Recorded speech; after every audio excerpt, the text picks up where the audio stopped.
ครงการร่วมใจสายใหญ่โลมาค่ำอัตกรรมตำหูกบ้านตะยงเมืองน้องแขวงสะวรรณเขตระเบิดใหญ่นี่พวกมันระเบิดปีนี้แล้วเรียบร้อยโอ้คักเลยรถนี่เนาะได้เงินเนี่ยอยากได้จากคันหนึ่งมันจักสูบนี่ไอ้ชีสูบเนาะลุดทางยากได้ใช่ไหมตัวนั้นทางยากมันได้แต่ประมาณ2 ต้นแต่มันซื้อทางเพียงเนี่ยมันได้4 ต้นทางนี้ก็4 ต้นทั้งนั้นเลยใช่ไปยังนั่นนะนี่คือใบกระท่อมนี่โมเมนต์ดิโมเมนต์เนาะอ๋อ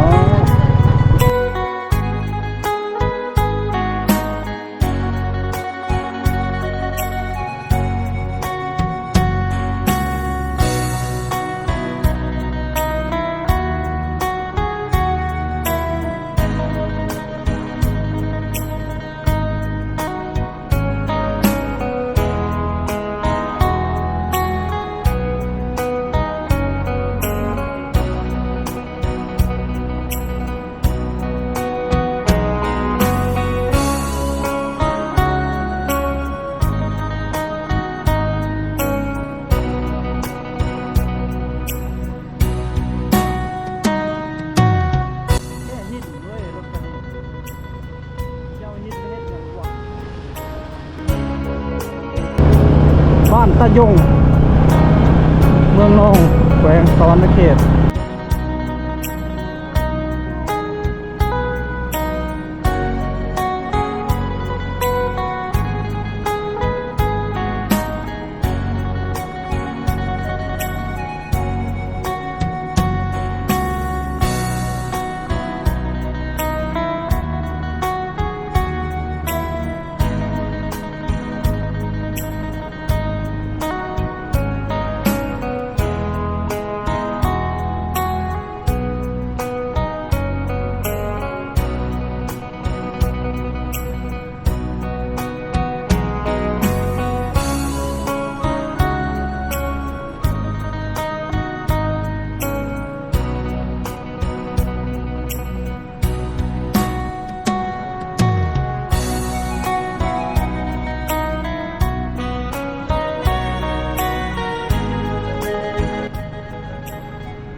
โอ้สบายดีเด้อกำลังตำหูกอันนี้เฮ็ดชิ้นบ่หรือเฮ็ดยังเฮ็ดแท้อ๋อกว้างเนาะ2 4 6 80 เซน90 เซนตัวนี้สำเร็จแล้วนี่เนาะโอ้เซลล์ตรงสื่อเซลเลยเนาะโครงการ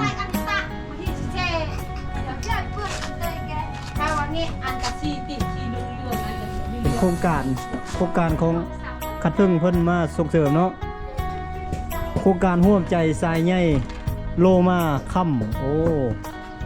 หัตถกรรมตำหูกบ้านตะยงเมืองน้องแขวงสะวรรณเขตอันนี้เป็นบ่เป็นพาสลงมานี่ฮะพาปุโตอ๋อ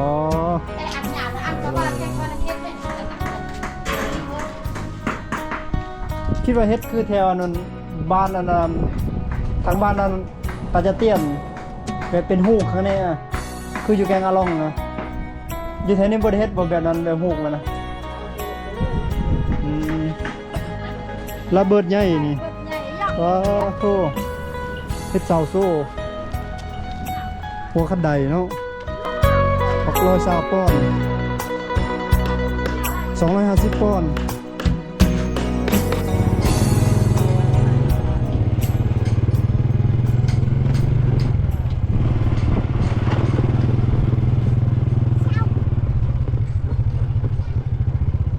ว้าวโตมหากรรมบ้านนี่มีแต่ไม้ยางโบงเขาปลูกยางโบงหลายเลยผ้ากระเพือกมันขายให้เวียดตัวหนึ่ง6-7 พันกีบ โ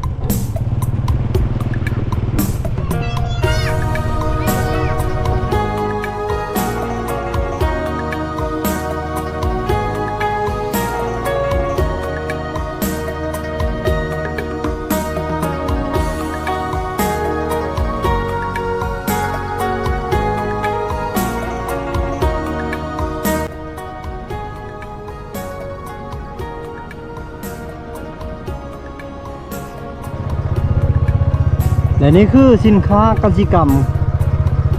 ของชาวเมืองน้องยางโบงนี่ที่ทากสำเร็จรูปแล้วมาตากแดดให้มันแห้งลอกขายให้พ่อค้าเวียดนาม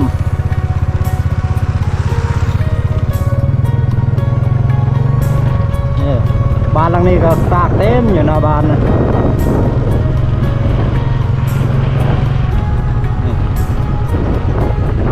โอ้นี่เต็มมาเลยดิเต็มมาเลยหน้าบ้านเขาวันนี้ตัวล่ำมันนี่ก็ขายได้นี่ได้หากว่าได้ถามมาขายเท่าใดฮู้แต่ว่าขายเนาะใครอยากซื้อไปเฮ็ดฟืนเฮ็ดหยังตัวซื้อได้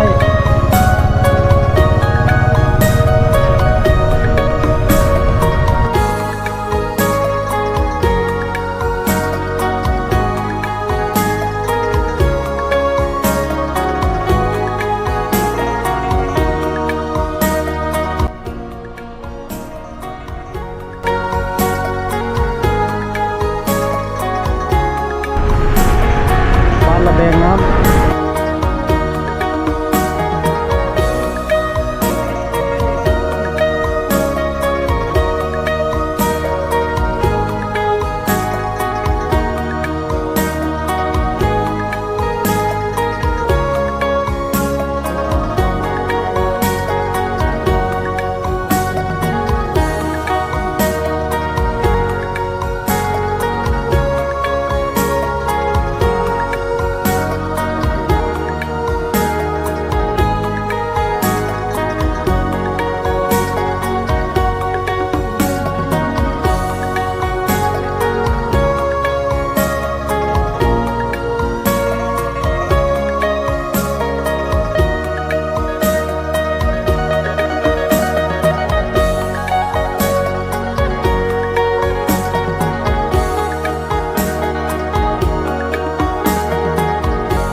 จะเลี้ยงงัววะจักโตงัวสองตัวนี้โอ้งามน้องงัวแล้วเนาะ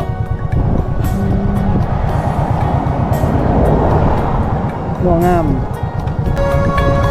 ปลูกมันหรือบ่ปีนี้แล้วเรียบร้อย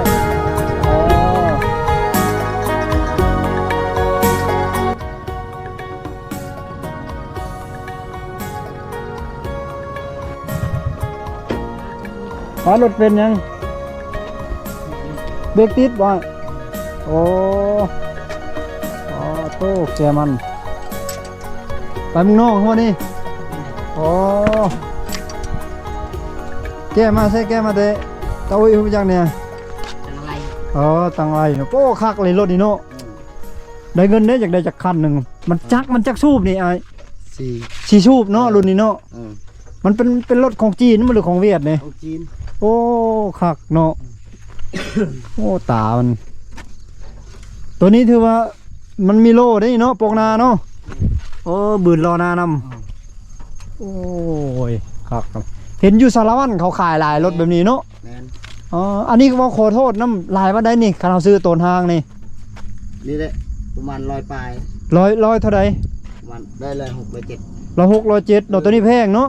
เอามันชีสูบเด้เนาะ เออคันดาวเอาประมาณ200ปลายได้ โอ้แต่ว่าคันจักสเปนแห้งอะใส่จักรถไถอันเฮาถามเขาว่ามันทอกดามได้ละ120 ล้านอยู่สารวัตรนะ จักเลย ใช้จักรรถไถเด้ทอกดามไรละโพวิน โอ้มันคือตัวแรกมันคือ 120 ล้านเขาว่า120 ล้านกีบ มันคือหนักตัวไหน ชีต้นตัวนั้น โอ้ย ตัวนี้ได้เท่าไรตัวนี้ 3 ตุนปลาย เอ้า 3 ตุน ตัวนี้นะ 5ทางยากได้3 ตุน ตัวนั้นทางยากมันได้แต่ประมาณ2 ต้นตัวนั้น 5โอ้ แต่มันถือทางเพียงเนี่ยมันได้ชีต้น ทางนี้ก็4 ตุนงั้นได้ใส่นี่เลย4 ตุนปลาย4 ตุน2ได้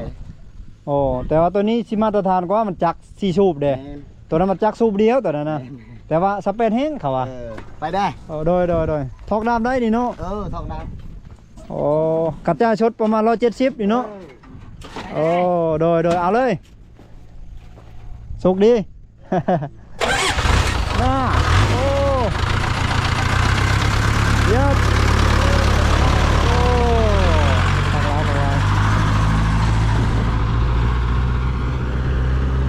า160-70 ล้านเยี่ยมรุ่นเดียวกันแต่ว่าเป็นสีแดงตัวนี้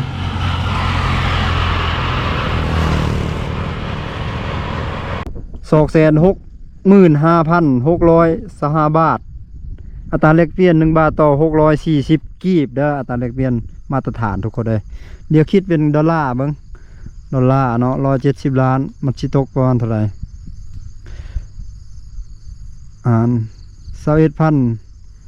21,450กีบต่อ1 ดอลลาร์เนี่ยมันตกอยู่ 7,925 ดอลลาร์สหรัฐโอ้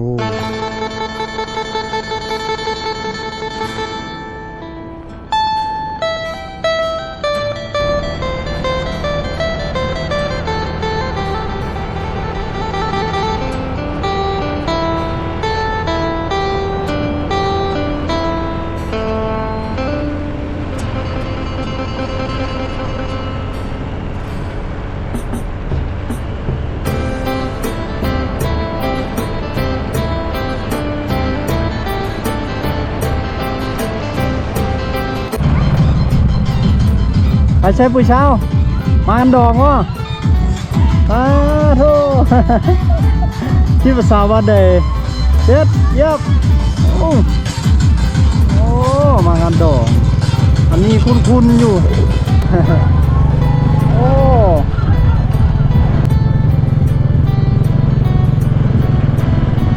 บ้านปูนต้งงานดองบ้านปูนต้ง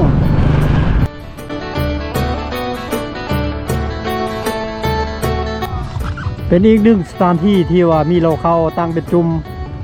ไปใส่ไม่เท้าอยู่ที่บ้านปูนต้งเมืองน่องแขวงสวรรณเขตตอนนี้เดินทางมาฮอดเมืองน่องแขวงสวรรณเขต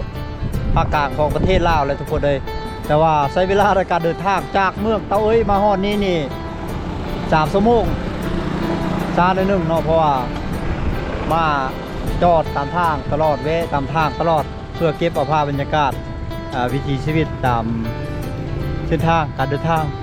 เนาะก็เลยซาคันตั้งใจเล่นกะชั่วโมงนึงตั้งแต่เมืองเตาเอ้ยบานี่นะประมาณชั่วโมงนึงก็ฮอดละตั้งใจเล่นแท้ๆนะทุกคนเลยฝนตกเนาะเข้ามาคือว่าไล่ลังฝนเลยอากาศเฉพาะจะเย็นซุ่มซ้ำโอ้ฝนตกดีขนาดอยู่เขตนี้บ่คือปากซีเพราะฝนตกจำได้กันยังฮ้อนคือเก่า ท้องฟ้ามืดครึ้มอยู่แถวนั้นแถวนี้คือใจกลางของเมืองนอกเลยทุกคนเลยนี่จะมีแต่ร้านค้าร้านขายเนาะในทางนี้ก็หมดกรุบอยู่เห็นบ่ทางนั้นไปบ้านปาจาเตียนบ้านแกงอะล่องลงไปเซโปนทางพุ่นเดี๋ยวเราก็สิใช้เวลาในการเดินทางจากนี้หาตัวเมืองเซโปนกับประมาณ1 ชั่วโมงกับ30 นาทีเนาะใครแม่นตั้งใจเล่นแท้ๆนะทุกคนเลยแต่ว่าแวะเก็บภาพบรรยากาศนั้นนี่เนี่ยก็ประมาณ2 ชั่วโมงอีกตามทุกคนแวะหลายกับซาหลายเนาะแวะน้อยซาน้อยไปใช้ผู้สาวเมื่อบ้านมาซื้อเครื่องเมื่อบ้านใดนี่เมื่อบ้านย่างโอ้มีดอกแน่บ้านย่างมันนี่เนาะโอ้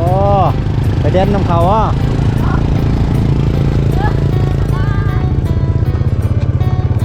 สาวน้อยบ้านย่างนี่คือบริเวณตลาดเมืองนองส่วนใหญ่ก็จะมีแต่ห้างค้าห้างขายของคนเวียดนาม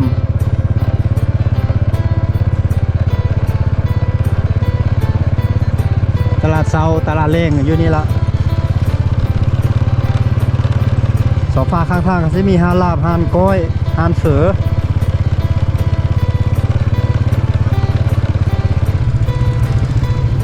จากนี้หาตัวเมืองเซโปนยังอีก60 กิโลเมตรเพื่อฮอดสถานีรถเมล์เมืองเซโปนใช้เวลาในการเดินทาง1 ชั่วโมงถ้าเล่นเรื่อยๆแล้วกันพักจอดอยู่นี่ดูกับบ่ฮอดเนาะ1 ชั่วโมงต้องแม่น1 ชั่วโมงครึ่งพุ่นแหละแวะหลายบ่อนก็ซามีร้านอาหารอุณหภูมิตอนนี้อยู่ที่16 องศาเซลเซียสเนาะถือว่าโอ้อุณหภูมิดีหลายเนาะ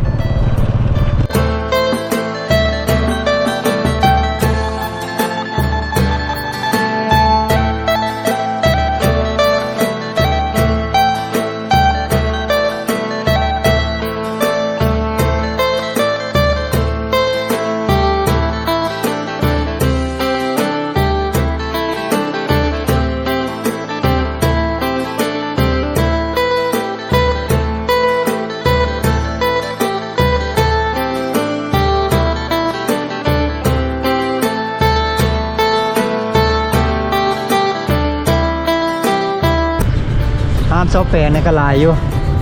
ร้านซ่อมแปลงรถยนต์อู่ซ่อมรถยนต์เลี้ยวซ้ายเมื่อกี้นี่ลืมบอกเนาะมันจะแวะไปบ้านปาจาเตียนไปบ้านแกงอะล่องแล้วก็ไปแกงลิ้นชนตรงไว้นี้จะลงเซบ้านดกสวรรค์แล้วก็เลี้ยวขวาขึ้นเซด้านสกุลบ้านเดนสวรรค์ลาวบ่าวพละ18 กิโลเมตรจากบันดงไปแล้วเลี้ยวซ้ายลงไปพุ่นกะไปเมืองเซโปน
มาแต่ให้เนาะได้มันเนาะ